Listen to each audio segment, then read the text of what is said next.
Vous savez, il y a quelque chose de curieux dans la façon dont les gens appréhendent le silence de la nuit. Quand les lumières s'éteignent et que le monde ralentit enfin, c'est précisément à ce moment-là que les pensées prennent de la voix, que les inquiétudes prennent corps, et que le passé, avec tout son bagage, revient murmurer des souvenirs que nous préférions garder sous clé. Beaucoup croient que l'insomnie n'est que l'absence de sommeil, mais j'ai tendance à dire qu'elle est la présence de tout ce que nous évitons pendant la journée. C'est l'accumulation de bruits non entendus, d'émotions non dites, de décisions repoussées à plus tard. Et c'est de cela dont je veux vous parler ce soir. Vous n'avez pas à vous forcer à dormir maintenant. Écoutez simplement. Respirez.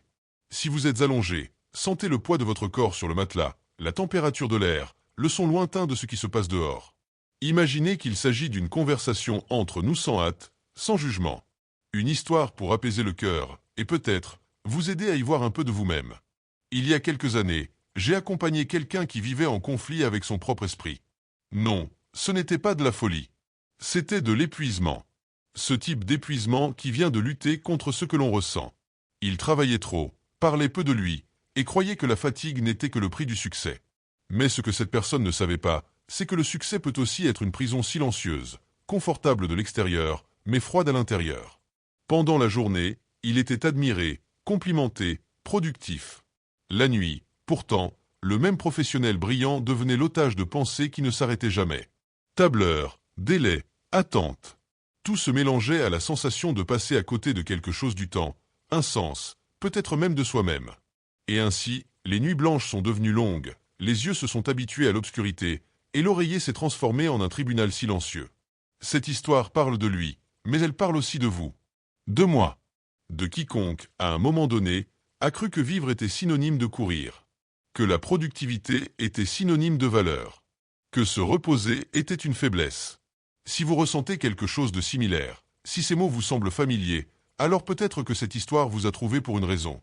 Et si elle prend sens à un moment donné, n'oubliez pas de vous abonner à cette chaîne et de partager cet espace avec quelqu'un qui a aussi besoin de respirer un peu. Parfois, c'est juste cela qui manque, une petite respiration entre une pensée et une autre. Mais revenons à l'histoire. Il s'appelait simplement E. Non par mystère, mais parce que le nom n'importe peut-être pas autant que le parcours. E était quelqu'un qui croyait avoir tout sous contrôle. Il avait des objectifs clairs, une carrière en ascension, un cercle social admirable. Mais, peu à peu, il a commencé à ressentir quelque chose d'étrange, une sorte de vide qui s'ouvrait dans les pauses. C'était quand le silence lui rendait visite que l'inconfort apparaissait. Au début, il essayait de se distraire. Plus de travail, plus d'heures supplémentaires, plus de projets pour l'avenir. Mais plus il remplissait le temps, plus le temps le vidait. Il y avait des nuits où il se réveillait le cœur battant, sans savoir exactement pourquoi. Sa tête tournait avec des souvenirs de réunions, de pression, de petits échecs dont personne ne se souvenait, mais qu'il transformait en fantômes. Tu aurais dû faire mieux, ce n'était pas suffisant, demain sera pire. Des phrases courtes, mais acérées, qui coupaient le sommeil en morceaux. Je me souviens du premier jour où il s'est assis face à moi. Des yeux fatigués, une posture rigide, une respiration retenue. Il n'a pas dit « bonjour », ni souri. Il s'est simplement installé et, après un long silence, a murmuré « je ne sais plus ce que c'est que de se reposer ». Cette phrase est restée coincée en moi un moment. Parce qu'au fond, je savais ce qu'il voulait dire. Se reposer n'était pas seulement dormir, c'était éteindre la pensée, la culpabilité, la pression. C'était, d'une certaine manière, se permettre d'exister sans avoir à rien prouver. Lors de cette première séance, il a peu parlé. Il regardait le sol comme si chaque mot demandait un effort. Quand il a finalement réussi à s'ouvrir, il a raconté qu'il travaillait dans une entreprise qui exigeait des résultats quotidiens, des rapports hebdomadaires, des objectifs mensuels. Tout en chiffres, en graphiques et en rapports. Et qu'à force de mesurer sa propre performance, il avait commencé à se mesurer lui-même comme s'il était une machine. Et quand il n'atteignait pas un objectif, le sentiment était celui d'un échec personnel, comme si l'erreur invalidait tout ce qu'il avait réussi auparavant. Je lui ai dit que le cerveau humain n'était pas né pour vivre en alerte constante. Qu'il existe une limite invisible entre le dévouement et l'autodestruction. Mais il ne semblait pas m'entendre complètement. C'était comme s'il était piégé à l'intérieur de son propre esprit, se nourrissant d'exigences et de critiques que personne d'autre ne formulait. L'insomnie, dans ce cas, n'était qu'un symptôme. Le vrai problème était dans les ombres de la conscience, dans la peur de s'arrêter, de ne pas être à la hauteur, de décevoir. Chaque nuit blanche, il se promettait que demain serait différent. Mais le lendemain arrivait, et le cycle se répétait. Une fois, Je lui ai demandé ce qui lui faisait le plus peur. Et la réponse est venue vite, presque automatique. M'arrêter et découvrir que tout ce que j'ai fait ne valait rien. Cette phrase a résonné dans le cabinet. Et c'est curieux comme tant de gens vivent cette même peur sans même s'en rendre compte. Ils travaillent, étudient, courent, accumulent des succès, mais quand ils se couchent, ce qui les accompagne n'est pas le succès, c'est le vide qui est resté entre un objectif et un autre. Eux a commencé à percevoir que le problème n'était pas le travail en soi, mais ce qu'il représentait. Le travail était devenu le miroir de son identité. S'il n'était pas productif, il ne savait plus qui il était. Et c'est peut-être là le point le plus dangereux de la vie moderne, quand nous confondons ce que nous faisons avec ce que nous sommes. Avez-vous déjà ressenti cela? Cette sensation que si vous vous arrêtez, le monde va s'écrouler? Que le repos est un luxe qui n'a pas sa place dans votre emploi du temps? Si oui, restez avec moi. Parce que cette histoire va vous guider lentement vers un point où peut-être verrez-vous les choses sous un autre jour.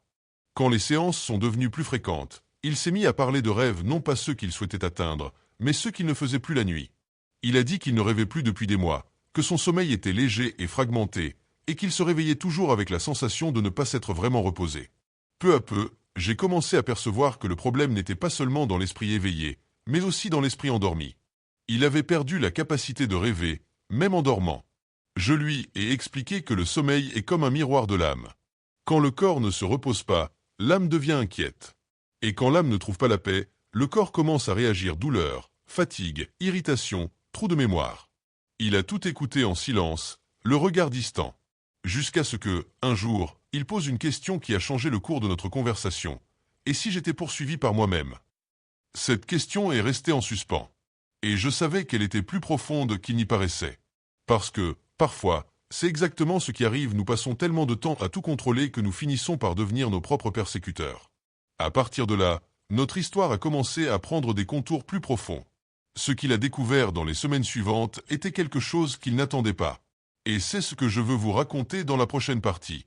Avant de continuer, respirez profondément. Laissez l'air entrer et sortir lentement. Il n'y a pas de pression pour tout comprendre maintenant. Mais si vous avez senti que cette histoire, d'une certaine manière, résonnait avec quelque chose en vous, abonnez-vous à la chaîne, likez cette vidéo et partagez-la avec quelqu'un qui a aussi besoin de ralentir. Parfois, la guérison commence quand on s'arrête pour écouter ce qu'il y a derrière le silence. À la séance suivante, il est arrivé plus tard que d'habitude. Son visage portait les stigmates d'une mauvaise nuit, ses yeux étaient lourds, et il y avait quelque chose de différent dans son expression, pas exactement de la tristesse, mais une sorte de fatigue qui venait de l'intérieur, comme s'il portait un fardeau que personne d'autre ne pouvait voir. Il s'est assis en silence, a respiré profondément et a dit « Vous savez, j'ai commencé à réaliser que le problème n'est pas le travail. C'est ce que je suis devenu à cause de lui. » Cette phrase est restée suspendue dans l'air, lourde, dense, sincère. Et parfois, c'est dans ce genre de confession que commence le véritable processus de guérison, quand on arrête de blâmer le monde extérieur et qu'on commence à regarder à l'intérieur, même si ce qu'on y trouve n'est pas beau. Il a raconté que, ces derniers jours, il avait commencé à s'observer avec plus d'attention. Il a dit qu'il se surprenait à répéter des phrases qu'il avait entendues de ses supérieurs, des personnes qu'il admirait, comme s'il avait internalisé des voix qui n'étaient pas les siennes. Tu dois être meilleur. Il n'y a pas de temps pour se reposer. L'échec, c'est un manque d'effort. C'étaient des échos qui l'accompagnaient tout le temps, modelant ses pensées et ses choix. Et le plus curieux, c'est que, sans même s'en rendre compte, il avait commencé à croire qu'il ne serait digne d'amour, de respect, de paix, que s'il dépassait constamment un objectif. Je lui ai demandé s'il se souvenait de la dernière fois où il avait fait quelque chose juste pour le plaisir, sans penser au résultat. Il est resté silencieux quelques secondes, puis a ri un rire bref, presque sans joie. « Je ne m'en souviens pas », a-t-il répondu. « Je crois que tout ce que je fais a un but. Et quand ce n'est pas le cas, je me sens coupable. » Cette culpabilité silencieuse est l'une des plus grandes maladies de notre temps. La sensation constante de devoir quelque chose, de ne jamais être assez, de ne pas mériter le repos. Et c'est curieux comme elle s'infiltre dans la routine jusqu'à devenir invisible. Personne ne le remarque de l'extérieur, mais à l'intérieur, elle consume tout. Pendant la conversation, je lui ai demandé d'imaginer son esprit comme une maison. J'ai dit que chaque pensée était une pièce, et qu'avec le temps, il avait verrouillé certaines portes. Peur, frustration, regret. Peut-être est-il temps d'ouvrir certaines de ces portes, ai-je dit. Non pour vous faire à nouveau du mal, mais pour nettoyer ce qui est resté à l'intérieur. Il m'a regardé, a hésité et a répondu « Mais si je n'aime pas ce que je trouve ?» J'ai respiré profondément et j'ai dit « Ce qui nous hante le plus, ce n'est pas ce qui se trouve derrière les portes, mais le fait de passer notre vie à éviter de les ouvrir. Et là, pour la première fois, il a pleuré. Pas des sanglots bruyants, mais des larmes contenues, silencieuses, comme celui qui libère un air retenu depuis trop longtemps. C'était comme si les larmes avaient une vie propre, et que chacune portait un fragment de tout ce qu'il n'avait jamais dit. Cette nuit-là, après la séance, j'ai écrit dans mon carnet de notes. Sa fatigue ne vient pas des heures de travail, mais de l'effort constant pour maintenir une image qui ne le représente plus. Les semaines suivantes, il a commencé à changer certaines habitudes. Il a ralenti le rythme, s'est mis à marcher avant le travail, à s'autoriser de petits silences entre les tâches. Mais l'esprit, encore habitué au chaos, résistait. Il lui disait qu'il perdait son temps, qu'il ne pouvait pas s'arrêter maintenant. Le plus cruel avec les voix intérieures, c'est qu'elles savent exactement comment nous toucher, elles parlent avec les mots auxquels nous croyons le plus. Une fois, il m'a raconté qu'en se regardant dans le miroir le matin, il ne reconnaissait plus son propre reflet. Il a dit qu'il y avait quelque chose d'étrange dans son expression, comme si son visage reflétait quelqu'un qu'il ne se souvenait pas être devenu. Et c'est un point délicat, quand on réalise que le personnage qu'on a créé pour survivre ne nous ressemble plus. Je lui ai expliqué que l'esprit, quand il vit en alerte trop longtemps, crée des mécanismes de défense. L'un d'eux est la déconnexion émotionnelle, c'est quand vous continuez à vivre, à faire, à accomplir des tâches, mais vous sentez que vous êtes loin de tout. Il a approuvé en silence et a avoué que, ces dernières semaines, il avait ressenti exactement cela. Une sorte d'anesthésie émotionnelle, une incapacité à ressentir une joie authentique. Pendant qu'il parlait, je me suis souvenu de quelque chose que je dis souvent à ceux qui souffrent d'insomnie. Le sommeil est une reddition, et personne ne peut se rendre s'il n'a pas confiance. Et, dans son cas, la méfiance n'était pas envers le monde, elle était envers lui-même. C'est alors que nous avons commencé à travailler sur un nouvel exercice. Je lui ai demandé, chaque soir avant de dormir, d'écrire une lettre. Elle n'avait pas besoin d'être longue ou belle, mais elle devait toujours commencer par la phrase « Aujourd'hui, je me permets ». Il pouvait la compléter comme il le voulait « Aujourd'hui, je me permets d'échouer ». Aujourd'hui, je me permets de me reposer. Aujourd'hui, je me permets de ne pas être productif. N'importe quoi qui défiait les entraves de l'esprit. La première semaine, il a trouvé cela stupide. « Ça ne changera rien », a-t-il dit. Mais il l'a fait quand même. Et quelque chose de curieux a commencé à se produire. Chaque nuit, les phrases devenaient plus sincères, moins répétées. Peu à peu, les lettres sont devenues une conversation entre lui et sa propre conscience. Dans la 5e lettre, il a écrit « Aujourd'hui, je me permets d'exister, même sans être utile ». Quand j'ai lu cette phrase, j'ai su que quelque chose avait changé. Parce que, pour la première fois, il ne cherchait pas l'approbation. Il se reconnaissait simplement. Mais tout n'a pas été facile. Quand l'esprit commence à se calmer, ce qui était caché émerge. Des souvenirs de décisions anciennes, des regrets, des personnes qui l'avaient éloigné sont revenus. Et avec eux, une mélancolie profonde. Il disait « J'ai l'impression de me réveiller d'un rêve et que tout autour de moi a changé ». Je lui ai expliqué que c'était courant. Quand on arrête de courir, on réalise à quel point le chemin nous a usés. La pause révèle non seulement la fatigue, mais aussi le vide que le mouvement constant masquait. Lors d'une de ces séances, il m'a regardé fixement et a dit « Je crois que ma carrière me hante encore ». Et c'est à ce moment que le titre de cette histoire s'est écrit tout seul. Ce qui le hantait n'était pas le travail en soi, mais le poids des choix faits en son nom. Chaque heure supplémentaire, chaque nuit blanche, chaque sourire forcé en réunion, tout cela était devenu une partie d'une identité qu'il ne voulait plus porter. Nous avons commencé à explorer ce que signifiait cette hantise.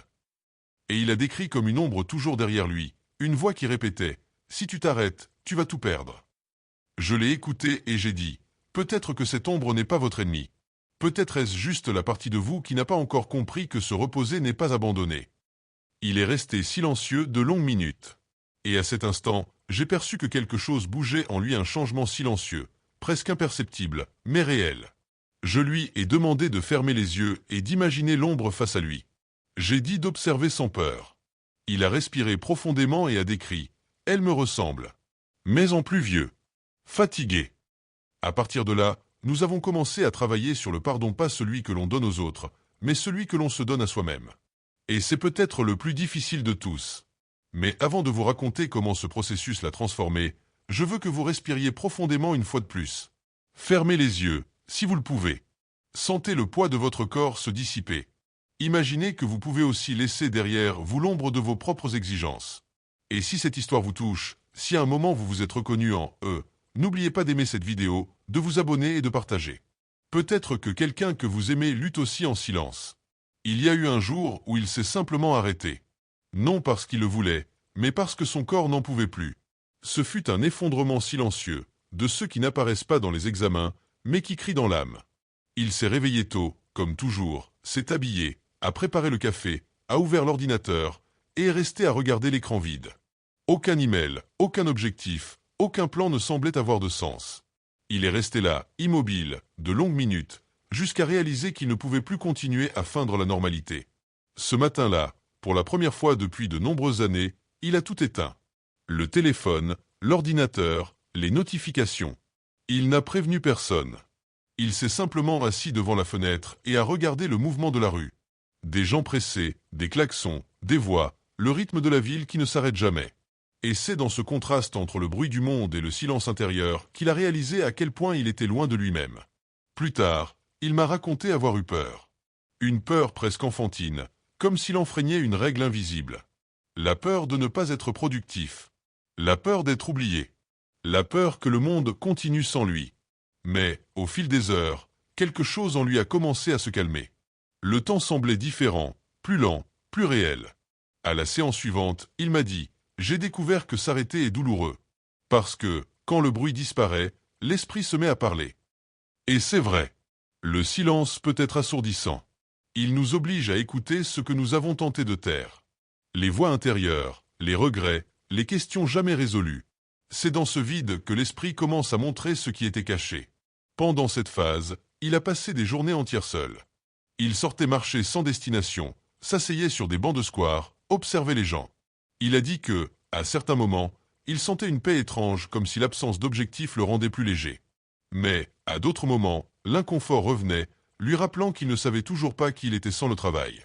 Je lui ai dit que le processus de ralentissement est comme plonger. D'abord, le bruit de la surface disparaît. Ensuite, vous commencez à entendre votre propre cœur. Et plus vous plongez profond, plus il est difficile de revenir à l'ancien rythme. C'est pendant cette phase qu'il a commencé à se souvenir du passé de quand il était encore étudiant, plein de rêves qui n'impliquaient ni statut, ni poste, ni reconnaissance. Il a parlé de son goût pour le dessin, l'écriture, observer le coucher du soleil. De petites choses qui avaient été abandonnées au nom d'une carrière prometteuse. C'est étrange, a-t-il dit. On dirait que plus j'ai accompli, moins je me suis reconnu. Ce fut l'un des moments les plus délicats du processus. Parce que quand le masque tombe, il ne reste pas seulement la fatigue, il reste aussi le vide de ce qui n'a pas été vécu. Il a commencé à revisiter des souvenirs qu'il croyait oubliés. Un amour qu'il avait laissé filer par manque de temps, des amis qui s'étaient éloignés, des voyages reportés. Chaque souvenir venait avec une question. Est-ce que ça en valait la peine? Et je n'ai jamais répondu. Parce qu'il y a des questions que seul le silence peut résoudre. Lors d'une des séances, je lui ai demandé de rester silencieux quelques minutes. Aucun mot, aucun mouvement. Juste de la présence.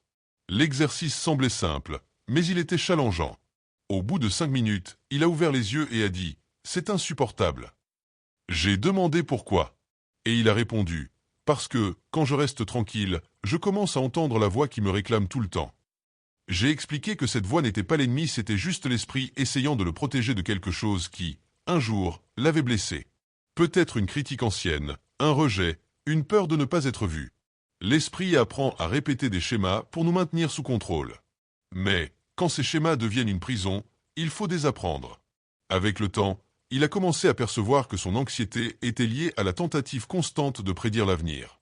Il voulait tout contrôler, ce que les gens penseraient, ce qui arriverait s'il échouait, comment serait demain.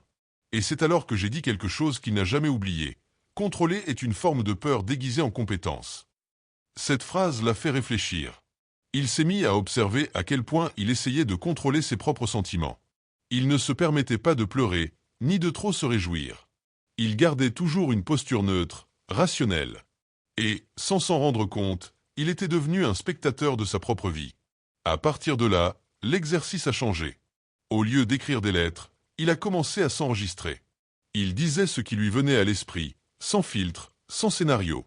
Et dans ces enregistrements, j'ai commencé à remarquer quelque chose de différent. Il y avait des pauses plus longues, des respirations plus profondes et, de temps en temps, un rire spontané. C'était comme s'il se retrouvait. Une nuit, il a enregistré un message qui m'a profondément marqué. Il a dit « Je crois que je commence à comprendre. J'ai passé des années à essayer de prouver ma valeur, quand, en réalité, Tout ce que je voulais, c'était être accepté tel que je suis. Ce fut l'une des phrases les plus sincères que j'ai jamais entendues. Parce qu'au fond, c'est ce qui motive tant de gens, le désir d'acceptation. D'être vu, entendu, compris. De ne pas avoir à porter le poids des masques. Mais le processus de guérison n'est jamais linéaire. Quand nous commençons à nous libérer, l'esprit essaie de nous ramener en arrière. Et c'est ce qui est arrivé. Quelques semaines plus tard, il a reçu une proposition professionnelle tentante, plus d'argent, plus de statut, le genre d'offre dont il avait toujours rêvé. Et, à un instant, il a pensé accepter. Il a dit avoir senti la vieille pulsion revenir, ce besoin de prouver quelque chose. Mais, en même temps, une partie de lui résistait. « Et si je redevenais ce que j'étais » a-t-il demandé. Je n'ai pas répondu immédiatement. J'ai simplement dit « Peut-être que le vrai test n'est pas de dire oui, mais de savoir dire non. » Il est resté pensif, à regarder le sol et à murmurer « Dire non m'a toujours fait me sentir coupable. » J'ai expliqué que la culpabilité est un héritage émotionnel.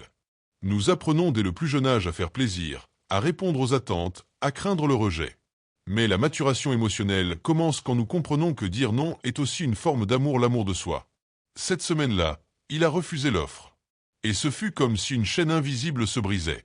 Il a décrit la sensation comme un mélange de peur et de liberté. « C'est étrange, a-t-il dit, mais j'ai l'impression que, pour la première fois, j'ai fait quelque chose pour moi. » Ce fut un tournant. À partir de là, il a commencé à reconstruire sa relation avec le temps, avec le repos, avec son propre corps. Il s'est remis à dessiner, à marcher, à cuisiner. Des choses simples, mais qui avaient une immense valeur. Lors d'une séance, il a demandé « Pourquoi ai-je dû aller si loin pour réaliser tout cela ?» J'ai répondu calmement « Parce que, parfois, il faut perdre le contrôle pour découvrir que nous ne l'avons jamais eu. » Il a souri pour la première fois depuis longtemps. Et dans ce sourire, il y avait quelque chose de nouveau, de la légèreté. Ce n'était pas le sourire de quelqu'un qui a gagné, mais de quelqu'un qui a enfin compris qu'il n'avait pas besoin de gagner tout le temps. Et peut-être que vous qui m'écoutez avez aussi besoin de ce rappel. Que se reposer n'est pas abandonner. Que le silence n'est pas vide. Que s'arrêter peut être le premier pas pour se retrouver. Mais l'histoire de « n'était pas encore terminée. Il y avait quelque chose qu'il devait encore affronter, quelque chose qui venait des profondeurs de l'enfance, d'un temps où il avait appris à se mettre la pression avant même de savoir ce que cela signifiait. Et c'est de cela dont je veux vous parler dans la prochaine partie. Parce que, pour guérir le présent, il faut parfois visiter le passé. Si cette histoire vous touche d'une manière ou d'une autre, n'oubliez pas d'aimer cette vidéo et de vous abonner. Ainsi, vous continuez à suivre ce parcours, et qui sait, vous y trouverez peut-être un peu de vous-même en chemin. Quand le processus de connaissance de soi avance, ce qui émerge n'est pas toujours beau. Parfois, c'est le passé qui revient, non comme un souvenir, mais comme une sensation.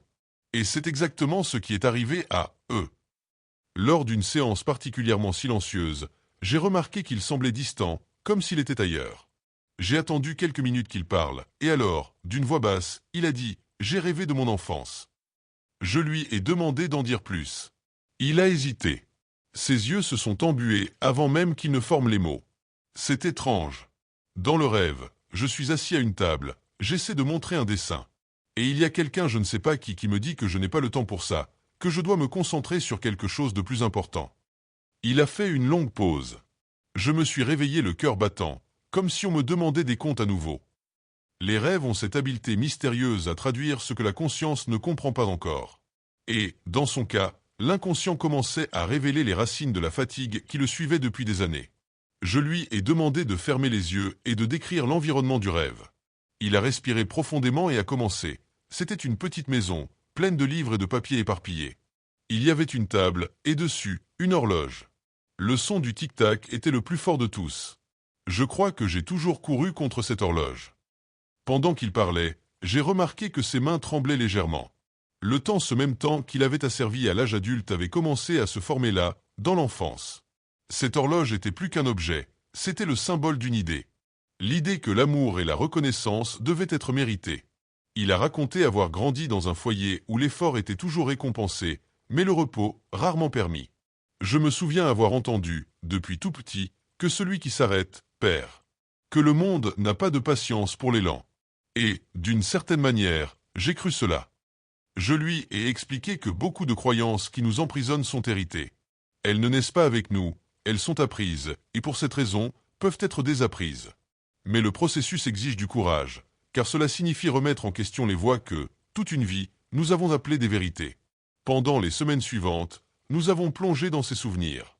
Il a commencé à se rappeler des situations simples, mais marquantes, les fois où il avait de bonnes notes et recevait des éloges, et les fois où il échouait et était ignoré.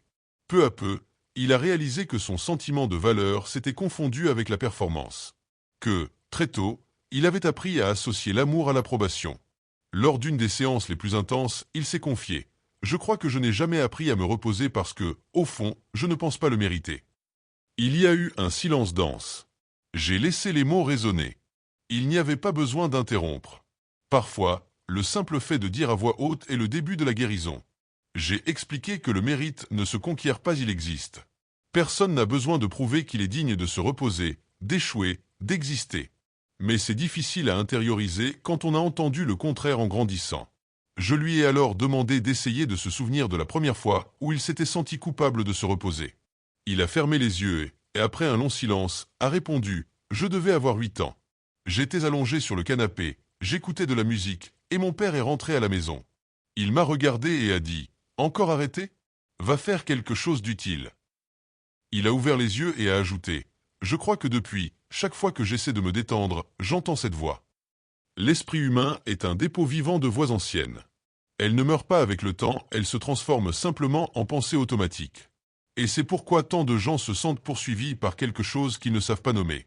Nous avons alors commencé à travailler ce que j'appelle la reprogrammation émotionnelle consciente. J'ai demandé que, chaque fois que la voix de la culpabilité apparaissait, il l'identifie et réponde à voix basse « Je ne suis plus cet enfant ». Au début, cela semblait étrange, presque forcé. Mais, avec le temps, la phrase a commencé à prendre du pouvoir. C'était une façon de reprendre le contrôle de son dialogue intérieur, de remplacer l'exigence par la compassion. Une nuit, il m'a envoyé un message court. J'ai fait l'exercice. Pour la première fois, j'ai pu dormir en paix. Cette simple phrase portait ce que beaucoup cherchent pendant des années. Mais les changements profonds arrivent rarement sans résistance. Et, juste après cette petite avancée, il a affronté ce que nous appelons la crise de réconciliation. L'inconscient, en percevant que les anciens schémas sont brisés, tente de les restaurer. Il s'est remis à rêver, mais maintenant les rêves avaient un ton différent. Ils étaient plus intenses, presque réels. Il a dit que, dans l'un d'eux, il se voyait entouré de gens pointant du doigt, l'accusant de paresseux, de faible. Je criais que ce n'était pas vrai, mais personne ne m'écoutait. J'ai expliqué que ces rêves étaient la représentation symbolique des voix intérieures luttant pour garder le contrôle. Ce qu'il appelait les « fantômes du travail » n'étaient autres que ses propres croyances essayant de survivre. C'est alors que j'ai proposé quelque chose de différent. Je lui ai demandé d'écrire une lettre à son propre passé. Non une lettre d'exigence, mais de pardon. Écrivez comme si vous parliez à cet enfant de 8 ans, ai-je dit. Dites-lui tout ce qu'il avait besoin d'entendre et qu'il n'a jamais entendu. À la séance suivante, il a apporté la lettre. Sa voix tremblait en la lisant. Je sais que tu as toujours voulu être assez bien. Je sais que tu as essayé de faire plaisir, et que tu as appris à confondre effort et valeur. Mais tu n'as plus besoin de prouver quoi que ce soit. Tu peux te reposer. Tu peux jouer. Tu peux te tromper. Je suis là maintenant, et je ne vais pas t'abandonner. Quand il a terminé, il est resté silencieux. Les larmes coulaient doucement, mais il y avait en elle quelque chose de différent, non de la douleur, mais de la libération. À partir de ce jour, j'ai remarqué un changement subtil dans son regard. Il y avait encore de la tristesse, oui, mais aussi de la sérénité. C'était comme s'il avait finalement fait la paix avec la partie de lui qui vivait cachée.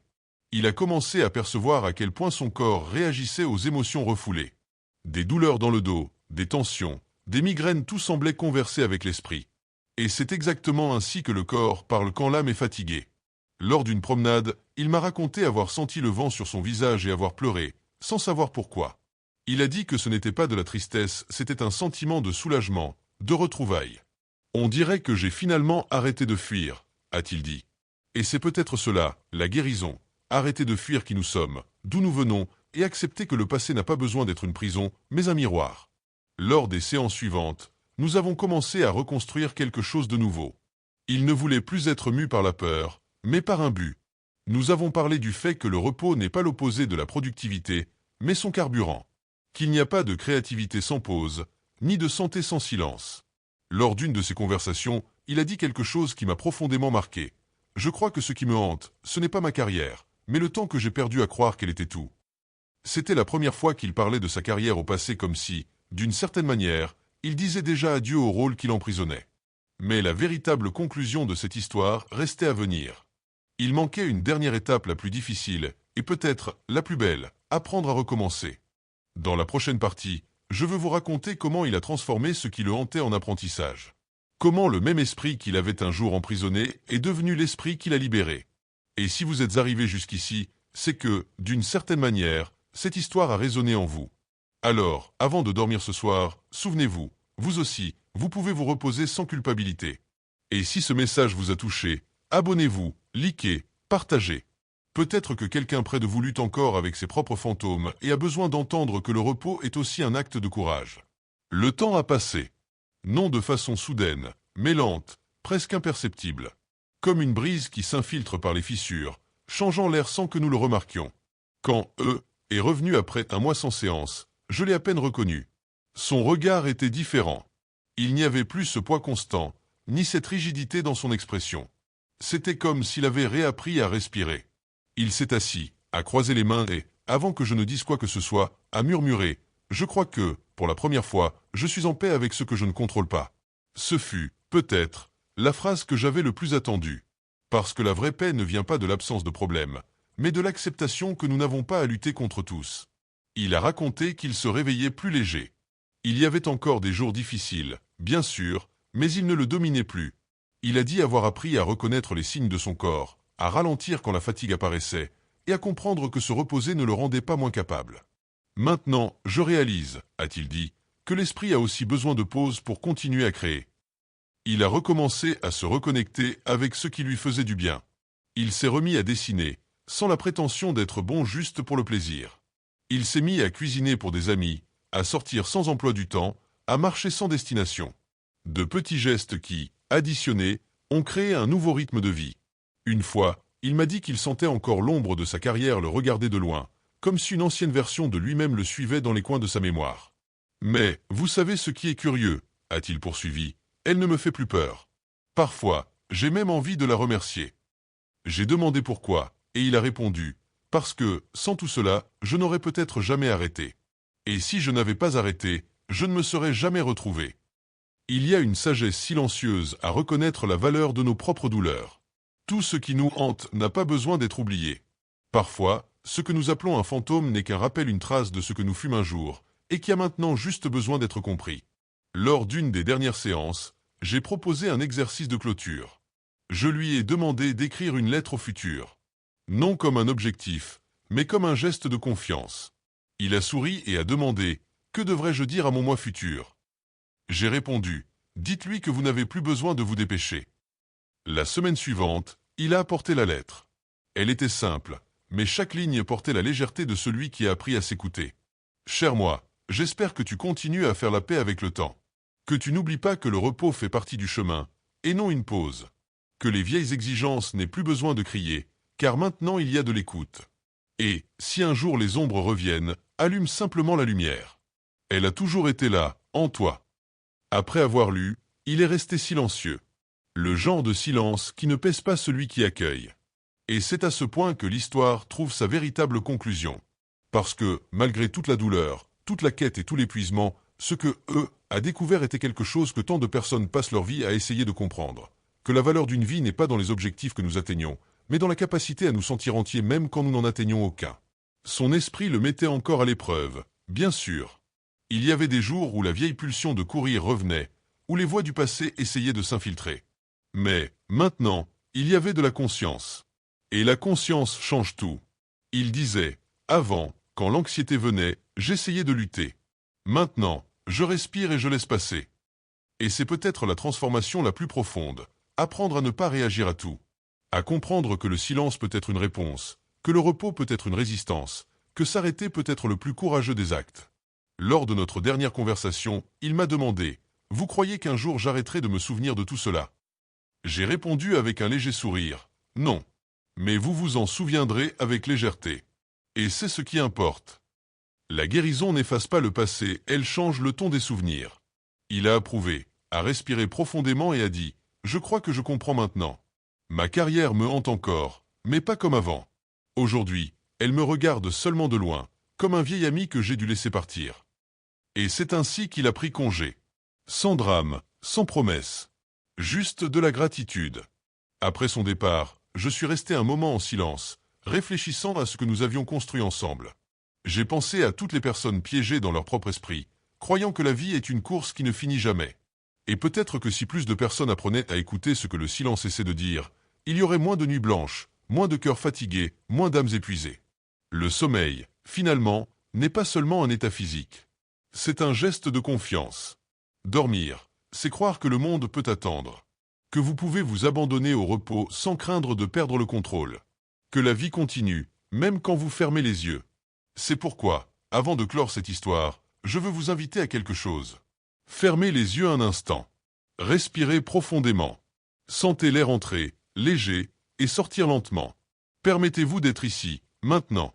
Rien n'a besoin d'être résolu à cet instant précis. Aucun objectif, aucun email, aucune exigence. Il n'y a que vous et cet instant. Si les voix de l'inquiétude essaient de revenir, observez-les simplement. Ce sont des échos du passé, et vous n'avez pas à les suivre. Imaginez que chaque inspiration lave le poids de l'esprit, et chaque expiration libère ce qui ne vous sert plus. Et, tandis que le sommeil s'approche calme, serein, inévitable, souvenez-vous que vous aussi, vous avez le droit de vous reposer. Le monde ne s'écroulera pas parce que vous vous êtes arrêté. Au contraire, c'est dans le repos que le monde en vous se réorganise. Et si cette histoire vous a touché d'une manière ou d'une autre, si elle vous a aidé à mieux respirer, ou si elle vous a rappelé qu'il y a de la beauté à ralentir, abonnez-vous à la chaîne, likez cette vidéo et partagez avec ceux qui ont besoin d'entendre une telle chose avant de dormir. Vous pouvez, sans hâte, en faire une habitude, écouter des histoires qui vous rendent ce que la course de la vie vole souvent le silence et le sommeil. Et, tandis que votre respiration ralentit, et que le corps commence à s'abandonner au repos, souvenez-vous de ce que, a appris au bout du chemin. Ce n'est pas le travail qui définit qui nous sommes, mais la paix que nous trouvons quand nous arrêtons de lutter contre nous-mêmes. Dormez bien. Vous êtes chez vous.